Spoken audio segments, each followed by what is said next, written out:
That is the position I've taken. I'd like to walk through what do we mean here in the evolution of this concept of smart cities. Our interests generally are because we have noticed a significant pace of urbanization, changes in the land use. We, as the provider of services on energy front, transportation, and housing, facing challenges.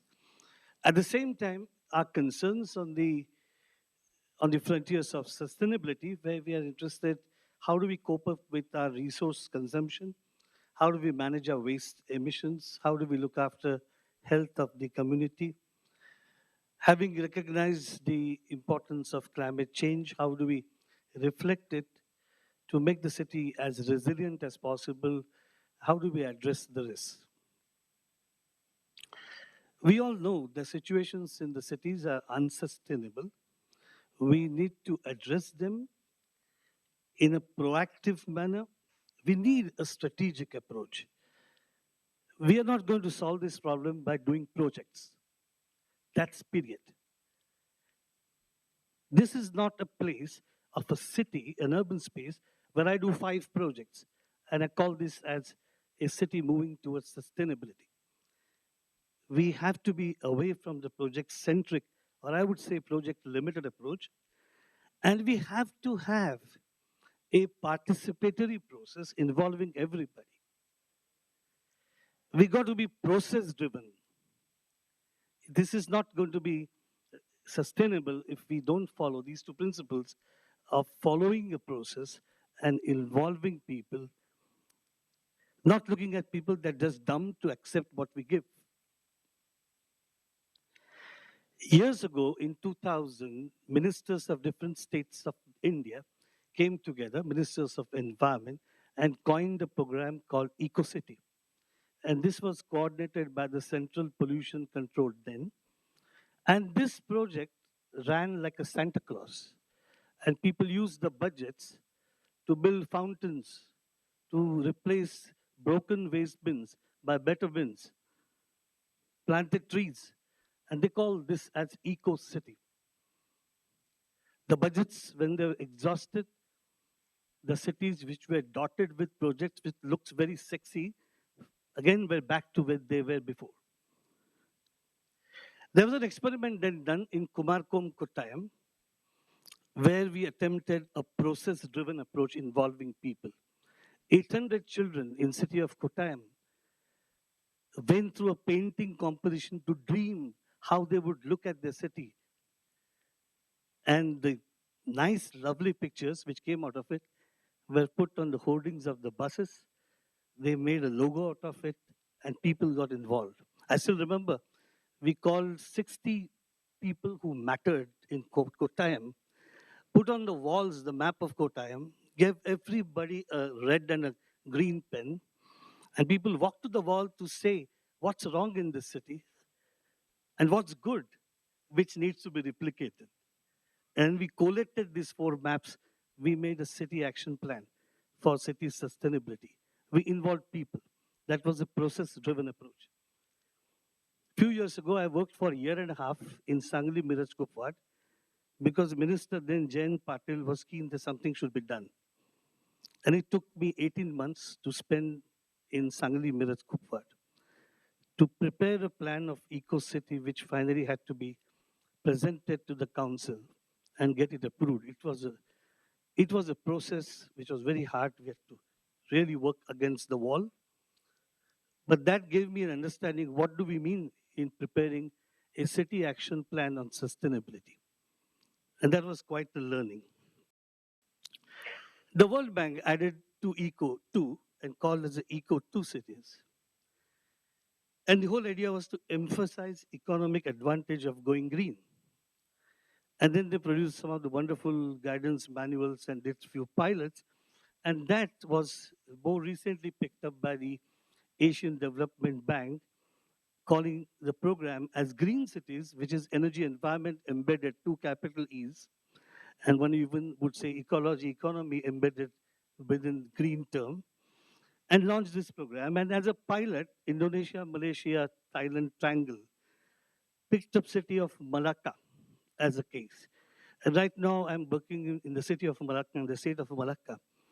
The chief minister there is really committed, trying to develop a program of green cities.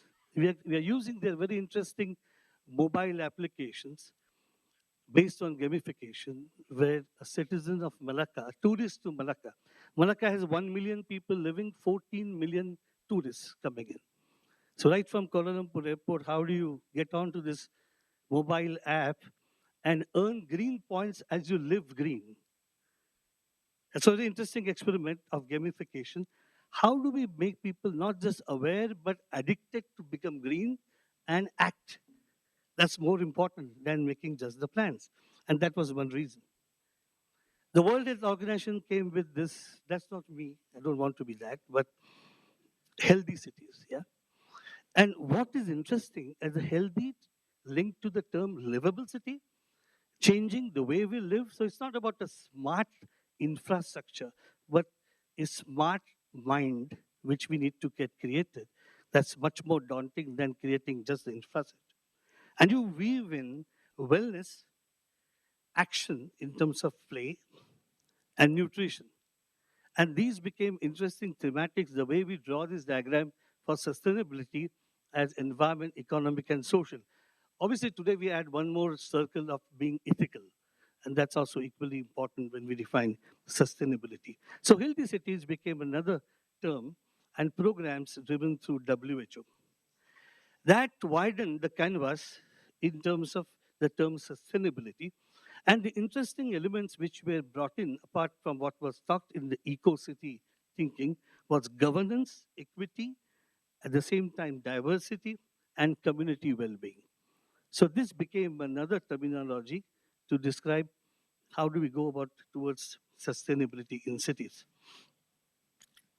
We now see some thematics, and low carbon became another emphasis after we all recognize the seriousness of global warming. And the greenhouse gas inventarization in the cities became, in some sense, a basis to make a city planning cycle, which will go a step by step to keep tracking how are we doing when it comes to GHG emissions. And I thought it was a very interesting concept to show how a thematic moves and drives the planning cycle in a city. And then you come up with a bunch of low carbon city projects which you undertake because you want to move more and more towards carbon neutrality. The assumption is getting or doing well on carbon, doing well on energy, doing well on water resources, doing well on how do we put or plow back waste into resources again or derive energy and so on and so forth. And it hits very well to the mobility sector, particularly when it comes to reducing the GHG emissions. The Rockefeller Foundation started supporting this idea of resilient cities. And I think the drive was how do we address the vulnerability due to climate change? And obviously, making a city resilient would mean a lot in terms of the economic front, of course, the environmental front, as well as the social front. So, in some sense, sustainability got embedded in this concept of resiliency. And you can bring now here in this concept together all these ideas of livable cities, resilient cities, and sustainable cities, and presenting a more and more integrated perspective. There's also similar correspondence between sustainability and resiliency. And you will see in this diagram how adaptation, transformation, recovery or renovation, and other forcing functions around the city looked at the same time to make the city both sustainable and resilient. The capping, more recent concept, which we all are discussing here, is the smartness of the city. Are these the cities for the future? Few questions. In the concept, are we too much getting ourselves projectized? Are we process driven here? Are we recognizing the importance of participatory approach? Is the concept best done for Mr. Deshpande BKC zones? Or is it for the entire city? Are we talking something too ambitious? Is it something good for greenfield cities? I do work a lot on the city of Gift. You know, Gift is a very interesting experiment. I'm working last several years to build the concept of sustainability, where we are gone at the level of reformulating the DCR itself. Or is it a concept where we recognize retrofitting? Can it be applied for cities which are already at a stage where it is very hard to change?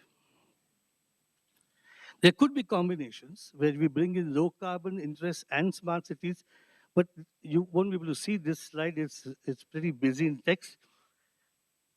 But we could do selective integration of smartness. So it need not be only limited to a zone, but it could be also direct to certain interventions and take advantage of the smart technologies. This is my ending slide with few questions. So first question, are smart cities relevant for India today? We got to ask this question and answer as critically, as objectively. Is this a paradigm only for new cities? Are smart cities alone sustainable? How do we integrate various key elements, we saw them earlier, to strengthen the smart concept? So are we looking then for smart and sustainable solutions where smartness adds a value? We got to be, as I said earlier, process driven, integrated, participatory. If smart and sustainable is the vision, that's important to recognize because being just smart is not going to be enough. Thank you.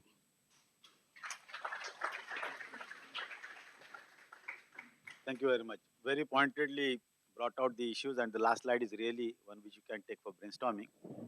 And now I invite Madam Anita to say on behalf of her, particularly she is from the Mahindras, and I'm sure that there are many things that they have done. So let us hear her. Thank you. Distinguished speakers, members of the audience, a very good morning to all of you. I think we spoke a couple of times about the World Environment Day this morning and the theme of 7 billion people, one planet consumed with care. And if you look at it, a lot of that consumption is happening in cities across the world today. Cities account for just 2% of the land mass, but they account for 65% of energy consumption, 60% of greenhouse gases emission, and obviously is 60% of economic activity. But the point really is that with the concentration of energy consumption, greenhouse gases, people, and activities into cities, what does the world need to do to make cities smarter? That's what we have been trying to address over the last 2 days. In the Indian context, I don't think that is irrelevant. India was only about 25% urbanized in the 90s, moved to 35% urbanization levels last year. We're talking about moving to 42% urbanization levels in 2030. And that's about 300 million people being added to the current 350 million people who live in India's urban environments. So I think it's a question that is extremely relevant and something that is good that is being debated over the last 2 days. Because we definitely need to do something in a structured framework, in a planned manner, but reasonably in a hurry if we want to get our cities to be more livable, more resilient, and more sustainable. What I'd like to spend the next few minutes is to talk about our own experiences in the group in our real estate division over the last 15 years that we've been in existence. We have three business verticals. I'm going to focus only on one because it is a greenfield approach to smart city development. But a very quick reference to the other two. When we started out doing residential developments across cities, we decided to go green. So, about 10 years back, all of our projects from the design stage, construction stage, implementation stage, and therefore end use state are green developments. So, we have a green footprint of about 20 million square feet of development. And we are not, definitely not, one of the biggest real estate developers in the country. In fact, we must be one of the smallest. But it was a mandate to go completely green and therefore cut down on energy consumption, water consumption, and improve indoor air quality for people living in homes.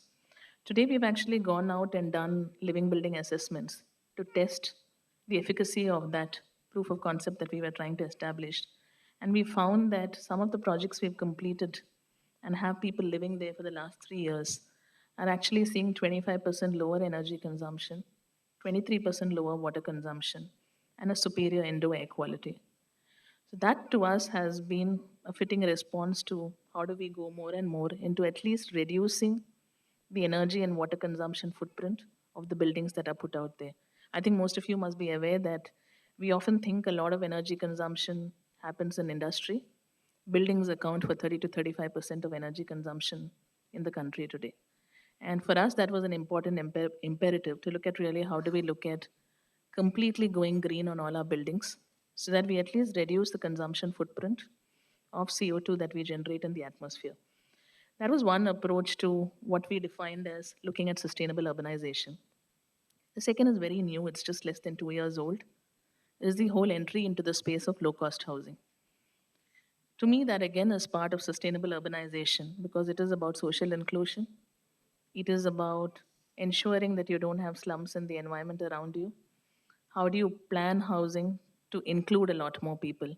And there again, we've had interesting results around financial inclusion, where today 40% of our customers in low cost housing come from the informal sector because we've partnered very strongly with the banking industry to actually enable loans.